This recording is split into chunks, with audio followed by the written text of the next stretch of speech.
नमस्कार, मैं हूं राज और आप देख रहे हैं प्योर पॉलिटिक्स। भारत और पाकिस्तान के बीच 4 दिन तक चले युद्ध पर एक बहुत बड़ा खुलासा सामने आया है, जिसने सारी दुनिया में और खासकर पाकिस्तान में हड़कंप मचा दिया है। जैसा कि आप जानते हैं कि पाकिस्तान ने बिना किसी सबूत के ये दावा किया था कि उसने भारत के 6 लड़ाकू विमानों को मार गिराया था और यह भी क्लेम किया था कि उसका कोई विमान इस युद्ध में नष्ट नहीं हुआ है, जबकि इंडियन एयरफोर्स ने पाकिस्तान के इन दोनों दावों को पूरी तरह रिजेक्ट कर दिया था। सीडीएस चौहान भी जब सिंगापुर गए थे और ब्लूमबर्ग और रॉयटर्स को जब उन्होंने इंटरव्यू दिया था, उसमें उन्होंने कहा था कि यह बात बिल्कुल गलत है।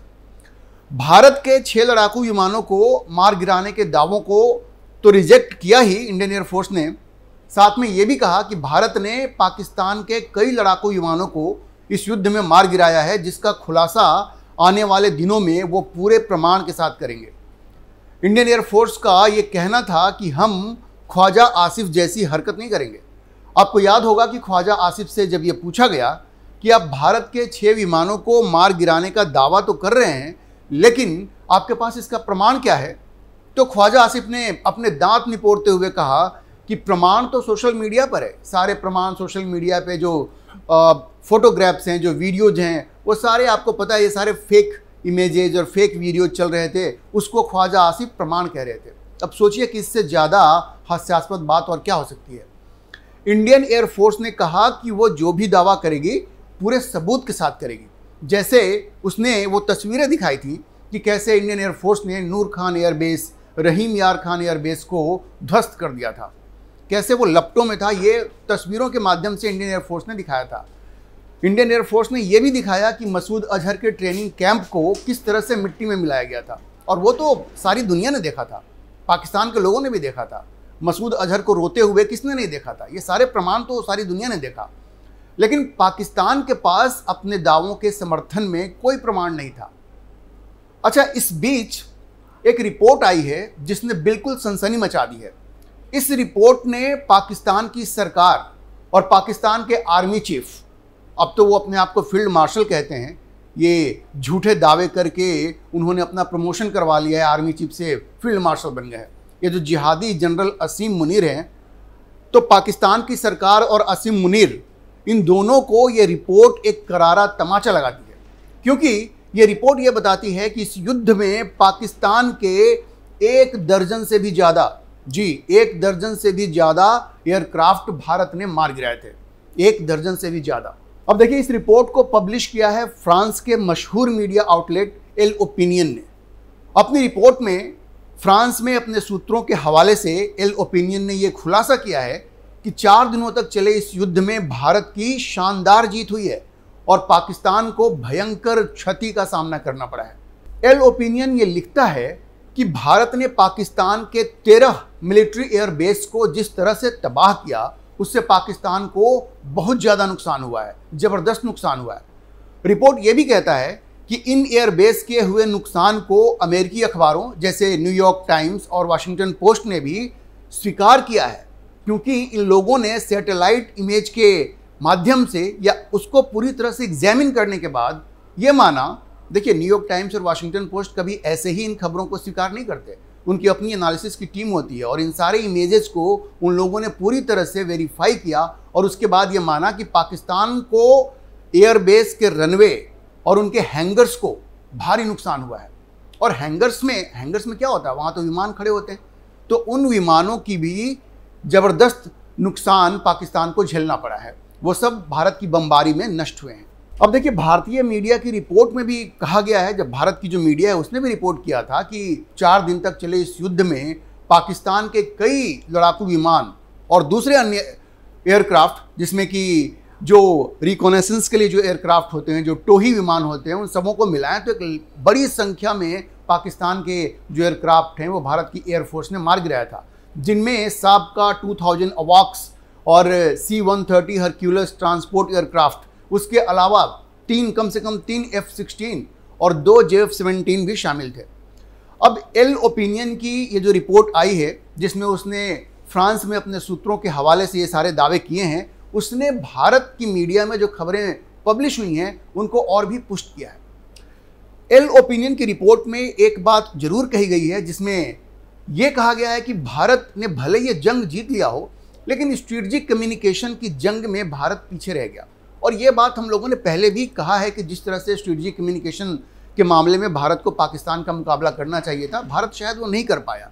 क्योंकि देखिए, पाकिस्तान ने अपनी झूठ का इतना प्रचार किया, दुनिया में इस तरह से उसको फैलाया कि सारी दुनिया में वही बातें छपने लगी, और वहाँ पे भारत शायद वो एक जंग जो था उसमें वो पीछे रह गया। तो इस बात की चर्चा भारत की मीडिया में भी हुई, और एल ओपिनियन की रिपोर्ट भी ये कहती है कि पाकिस्तान ने जिस तरह से अपने झूठ को दुनिया भर में फैलाया, भारत उसका वैसे मुकाबला नहीं कर पाया जिस तरह से करना चाहिए था। और ये स्ट्रेटेजिक कम्युनिकेशन के लेवल पे भारत की एक कमी रही इस पूरे युद्ध में। और ये बात सही भी है, हम सब लोगों ने माना है कि जिस तरह से भारत को इस कम्युनिकेशन वॉर को टैकल करना चाहिए था, वो शायद नहीं हो पाया था। आपको याद होगा कि वेस्टर्न मीडिया ने किसी फ्रेंच इंटेलिजेंस अधिकारी के हवाले से ये खबर चला दी कि भारत के 1, 2 या 3 रफाल विमान पाकिस्तान ने मार गिराए थे। अब वो खबर भी पूरी तरह से गलत थी। इंडियन एयरफोर्स ने इसको गलत कहा कि ये नंबर्स तो बिल्कुल गलत हैं। आज तक किसी को ये नहीं पता है कि वो इंटेलिजेंस अधिकारी कौन था, किसके हवाले से ये खबर चलाई गई थी। लेकिन जैसा एल ओपिनियन ने कहा है और हम लोगों ने भी माना कि जो स्ट्रेटेजिक कम्युनिकेशन है उसमें भारत कहीं न कहीं पीछे रह गया, और इसलिए ये खबर सारी दुनिया में, दुनिया के सारे अखबारों में ये छप गई। तो आगे से इस बात का ख्याल इंडियन एयरफोर्स को और भारत की सरकार को भी रखना पड़ेगा। युद्ध तो आर्मी लड़ती है, एयरफोर्स लड़ती है, लेकिन स्ट्रेटेजिक कम्युनिकेशन ये उनका, एक तरह से हम कहें तो ये उनका क्षेत्र नहीं है, ये उनका एक्सपर्टीज का एरिया नहीं है। इसके लिए स्पेशलिस्ट होते हैं स्ट्रेटेजिक कम्युनिकेशन के। आप देखेंगे व्हाइट हाउस में इसके स्पेशलिस्ट होते हैं, लेकिन अनफॉर्चुनेटली हमारे पास इस बार शायद वो अधिकारी नहीं थे, या अगर थे भी, मैं ये नहीं कहता कि नहीं होंगे, तो शायद हम लोगों ने उनका इस्तेमाल नहीं किया, और इसलिए इस स्ट्रेटेजिक कम्युनिकेशन की जंग में शायद भारत पीछे रह गया। अच्छा देखिए, ये जो रफाल को मार गिराने की बात है, उस बात को अभी कुछ दिनों पहले डसॉ एविएशन, ये कंपनी है जो रफाल विमान बनाती है, उसके जो चेयरमैन और CEO हैं एरिक ट्रैपियर, उन्होंने भी बिल्कुल स्पष्ट रूप से कहा था कि पाकिस्तान ने ये जो दावा किया है कि उसने 3 रफाल विमानों को मार गिराया था, पूरी तरह से गलत है। ऑपरेशन सिंदूर में 3 रफाल विमानों को मारने का पाकिस्तान का जो दावा था, वो डसॉ एविएशन के जो CEO हैं उन्होंने कहा कि ये पूरी तरह से गलत है। जिस फ्रेंच इंटेलिजेंस ऑफिशियल को कोट करके इन लोगों ने ये खबर चलाई थी, आपको क्या लगता है कि जो डसॉ एविएशन के जो CEO हैं उनके पास वो खबर नहीं पहुंची होगी? उनके पास भी पहुंची होगी, लेकिन उन्होंने इसको बिल्कुल गलत साबित किया, और उन्होंने कहा कि ये बिल्कुल पाकिस्तान का प्रोपेगेंडा है जिसमें वो इस तरह की बात कर रहे हैं, इसमें कोई सच्चाई नहीं है। दूसरी बात उन्होंने ये कही, जो भारत की मीडिया में और भारत के जो एक्सपर्ट्स हैं वो पहले भी कहते रहे हैं, किसी भी जंग में ये मायने नहीं रखता कि आपके कितने एयरक्राफ्ट गिरे हैं या कितने आपके सोल्जर्स हैं वो शहीद हो गए, क्योंकि हमेशा जंग में ये देखा जाता है कि जो मिशन आपका है, ऑब्जेक्टिव है, वो पूरा हुआ कि नहीं हुआ। तो इस ऑपरेशन सिंदूर का जो ऑब्जेक्टिव था वो तो पूरा हुआ। भारत ने आतंकी ढांचों को पाकिस्तान में उनके घर में घुस करके गिराया, मसूद अजहर के ट्रेनिंग कैंप्स को गिराया। आप देखिए बहावलपुर, मुरीद के इन सारी जगहों पे जाकर के इंडियन एयरफोर्स ने हमला किया और उनको गिराया। तो ये स्ट्रेटेजिक सक्सेस था, मिशन का सक्सेस था। नूर खान एयर बेस को जिस तरह से बर्बाद किया, वहाँ के हैंगर्स में F-16 और C-130 को जिस तरह से बर्बाद किया, वो सब मिशन का सक्सेस था। और मैं आपको ये भी बता दूँ, मैंने एक पिछले अंक में ये भी आपको बताया था कि जब 1971 का जंग हुआ था भारत और पाकिस्तान के बीच में, उस वक्त भी भारत के कम से कम 45 फाइटर एयरक्राफ्ट पाकिस्तान ने मार गिराए थे। लेकिन उससे क्या फ़र्क पड़ता है, जंग तो भारत ने जीता। बांग्लादेश आज़ाद हुआ, 93,000 पाकिस्तानी सैनिकों को आत्मसमर्पण करना पड़ा।